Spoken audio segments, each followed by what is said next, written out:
Catching up with what I'm doing professionally, not a whole lot. And that comes down to one factor, which is COVID, of course.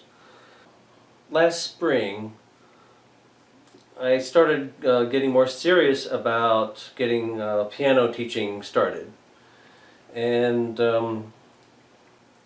what happened is that back in Flagstaff, I was teaching piano pretty regularly, but I felt like I wasn't being really that good at it. A year ago or so, I bought the 4 best books on piano pedagogy that I could find, and I learned some good things. It wasn't a whole lot different than what I knew already, but I think I just got more confidence knowing, okay, I know what's out there and how this is supposed to go.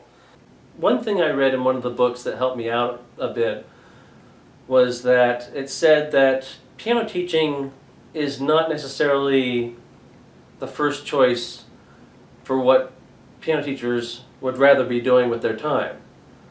It's simply a way to keep concentrating on what they like, which is piano, and still do that.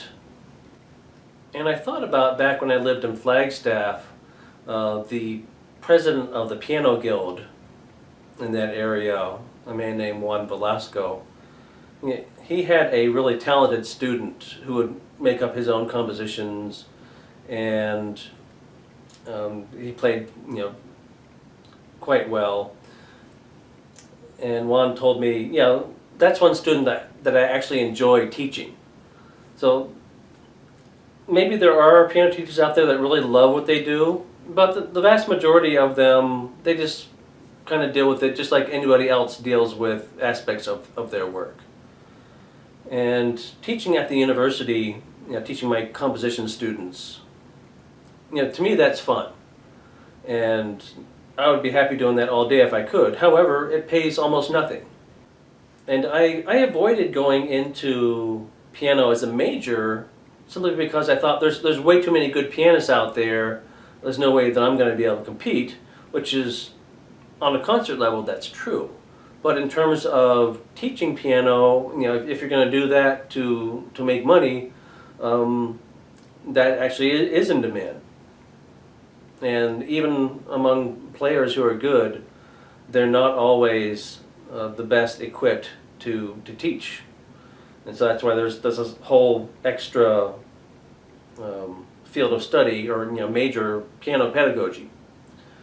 So anyway, back to my original story.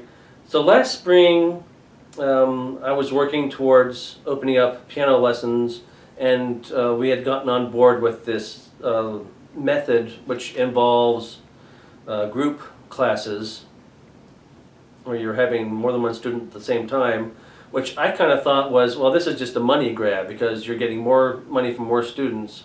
This is not going to be really effective at teaching, but it actually turns out that it's more effective at teaching those students who have any interest in learning whatsoever, because then it makes them more independent. So instead of in lessons, instead of being on them the entire time, interacting with them, you're telling them, okay, I want you to work on this problem here, this passage or whatever it is that they're working on, and see if you, take 5-10 minutes, see if you can work on that and get that better, and then we'll talk after that. So the student becomes a much more active participant in solving problems, and it actually yields better results. So we are all ready to start that up, and maybe get involved in some summer workshops and things like that. And then COVID hit, and then that was the end of that for, we figured, at least a year, and it's been almost a year, and we're thinking this summer we'll get started again with the piano teaching, and hopefully we'll be off and running, once everybody gets vaccinated and so forth. So just kind of been in a holding pattern for the past year. Meanwhile, I have had a couple of students who have been willing to come and take lessons. One didn't last very long. Another one has stuck around. I'm still working with them, so that's something at least. Looking at other musical projects, a series of videos for YouTube where I go over the history of ragtime and blues and boogie woogie. Hopefully it'll be sort of a nice educational outlet for me.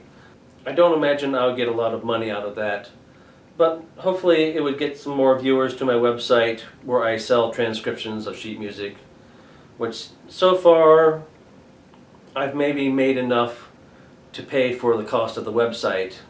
Maybe not even that, but it's something that I enjoy doing, and so, you know, again, I do music because I like it, and now I just need to figure out how to make it provide some decent income. Alright, well, that kind of covers the topic for today, and maybe we'll get to chat soon, and I'll see you then.